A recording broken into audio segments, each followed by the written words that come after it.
நண்பர்கள் அனைவருக்கும் அன்பான வணக்கங்கள். நம்ம ஊர் அம்மன் கோவில்களில் குறிப்பாக ஆடி மாதத்துலேயும் வைகாசி மாதத்துலேயும் மாவிளக்கு போடுற வேண்டுதலை எல்லோரும் பார்த்துருப்பீங்க.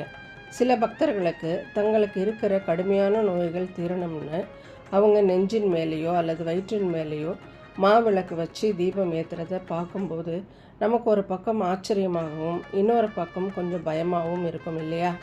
ஆனால் நம்ம முன்னோர்கள் செஞ்ச ஒரு ஆன்மீக வழிபாட்டு முறையும் சும்மா காரணமே இல்லாமல் செய்யப்படலை.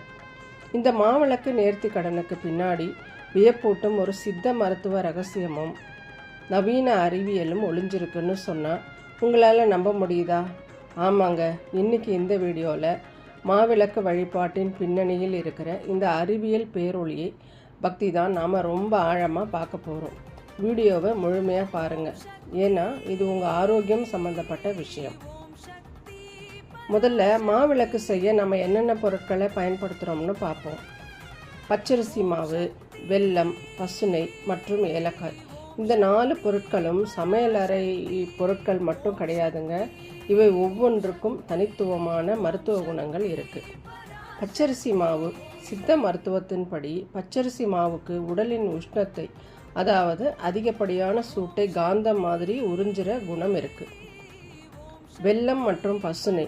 நம்ம உடம்புல வாதம், பித்தம், கபம்னு 3 நிலைகள் சமமாக இருக்கணும்.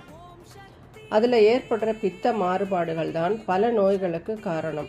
இந்த வெல்லமும் பசுனையும் உடலின் பித்தத்தை தணிக்கக்கூடிய அசாத்திய ஆற்றல் கொண்டவை.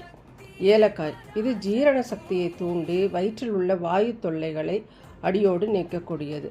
பார்த்தீங்களா, இந்த 4 பொருட்களும் ஒன்றா சேரும்போது அது வெறும் சாமிக்கு வைக்கிற பிரசாதம் மட்டும் இல்லை, இது ஒரு உன்னதமான மருத்துவ கலவையாக மாறுது. இப்போ முக்கியமான கேள்விக்கு வருவோம். ஏன் நெஞ்சு மேலேயோ அல்லது வயிற்றுக்கு மேலேயோ இந்த மாவிளக்கை வச்சு தீபம் ஏற்றுறாங்க? நெஞ்சு எரிச்சல், கடுமையான அல்சர், வயிற்று வலி மற்றும் இதய கோளாறு உள்ளவர்கள்தான் பெரும்பாலும் இந்த வேண்டுதலை செய்கிறாங்க. மாவிளக்கு மாவை நம்ம உடம்பில் வைக்கும்போது இந்த பகுதியில் இருக்கிற தேவையற்ற அதிகப்படியான உஷ்ணத்தை இந்த பச்சரிசி மாவு உறிஞ்ச ஆரம்பிக்கும். அதே நேரத்தில் அந்த மாவுக்கு நடுவில் எரிகிற பசுனை தீபத்தோட மிதமான சூடு நம்முடைய தோலின் வழியாக உடம்புக்குள்ளே இறங்கும். இந்த மிதமான வெப்பம் அந்த பகுதியில் இருக்கிற நரம்பு மண்டலத்தை சீராக்குது.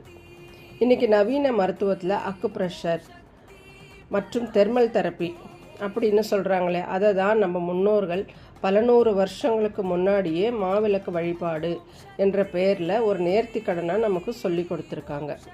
அது மட்டும் இல்லை ஃப்ரெண்ட்ஸ், நம்முடைய உடலானது நிலம், நீர், நெருப்பு, காற்று, ஆகாயம் ஆகிய பஞ்சபூதங்களால் ஆனதுங்கிறது நமக்கு தெரியும். இந்த 5 பூதங்களின் ஆற்றலையும் நம் உடம்புக்குள்ளே சமநிலைக்கு கொண்டு வர்றது தான் இந்த மாவிளக்கு தத்துவம். எப்படின்னு கேட்குறீங்களா? நிலம். மாவிளக்கு செய்ய பயன்படும் அரிசி மாவு தான் நில தத்துவம். நீர். வெள்ளத்தில் இருக்கும் ஈரப்பதம் நீர் தத்துவம். நெருப்பு. எரியக்கூடிய நெய் தீபம் நெருப்பு தத்துவம். காற்று. தீபத்திலிருந்து வரும் புகையும் ஏலக்காயின் நறுமணமும் காற்று தத்துவம். ஆகாயம். அந்த விளக்கு எரியக்கூடிய சுடரின் வெளிச்சமும் அது பரவும் வெளியும் ஆகாய தத்துவம். இப்படி மாவிளக்கு ஏற்றும் போது இந்த 5 பூதங்களின் ஆற்றலும் நம் உடலில் அந்த பகுதியில் ஒன்றா இணைந்து உடம்பை சமநிலைக்கு கொண்டு வருது.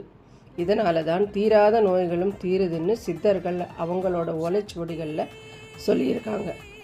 அம்மனுக்கு நாம் செய்கிற இந்த உபசாரம் பூஜை முடிஞ்சதுக்கு அப்புறம் நமக்கே பிரசாதமாக கிடைக்குது.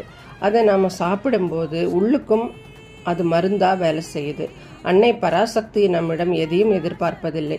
நம்முடைய உடலும் மனமும் ஆரோக்கியமாக வாழணும் அப்படிங்கிறதுக்காக தான் நம்முடைய முன்னோர்கள் ஆன்மீகத்தோட அறிவியலையும் கலந்து இந்த மாதிரி வழிபாட்டு முறைகளை தொகுத்து வச்சுருக்காங்க.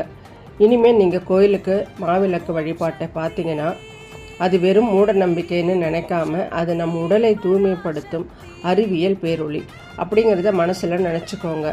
இந்த பயனுள்ள தகவல் உங்களுக்கு பிடித்திருந்தால் உடனே இந்த வீடியோவுக்கு ஒரு லைக் போடுங்க. உங்கள் ஃப்ரெண்ட்ஸ் மற்றும் ஃபேமிலிக்கு ஷேர் பண்ணுங்கள். முக்கியமாக நம்ம சேனலுக்கு இன்னும் சப்ஸ்கிரைப் பண்ணலன்னா இப்போவே சப்ஸ்கிரைப் பண்ணி பக்கத்தில் இருக்க பெல் ஐக்கானையும் கிளிக் பண்ணிக்கோங்க. மீண்டும் ஒரு சுவாரஸ்யமான ஆன்மீக அறிவியல் தகவலுடன் உங்களை சந்திக்கிறேன். நன்றி. வாழ்க வளமுடன்.